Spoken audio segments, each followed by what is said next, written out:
Welcome back. Whenever we speak with realtors on the Alaska Real Estate Showcase, you know they've had some experience. And when they want to learn, this is the lady they come talk to. Kathy Fernandez, welcome. Thank you, Mike. Now, you've taught a lot of seminars and a lot of folks, and part of your presentation is a bulletproof contract. I'm intrigued. Tell me what that entails.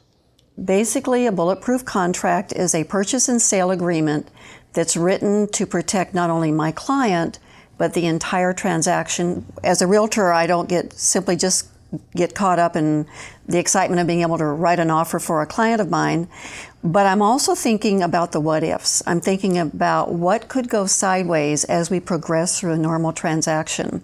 With your many years of experience, can you give us an example or two? Of course. Our new purchase and sale agreements require that if a buyer gets a second inspection done to look at repairs that maybe the seller did, that is the buyer's obligation to pay for that second inspection.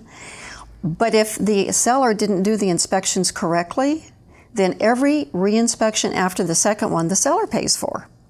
So in my bulletproof contract, I have a clause in there that says that there shall be no reinspections without the consent of all parties.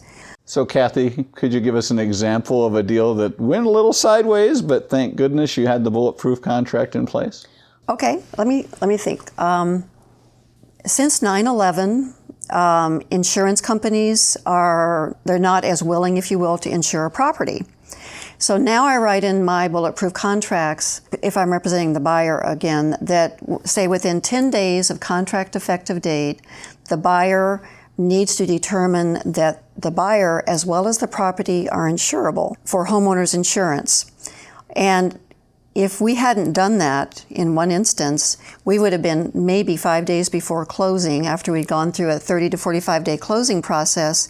And at the last minute when the buyer went to get their homeowners insurance, they were not able to get insurance on the property because the seller had had a number of insurance claims.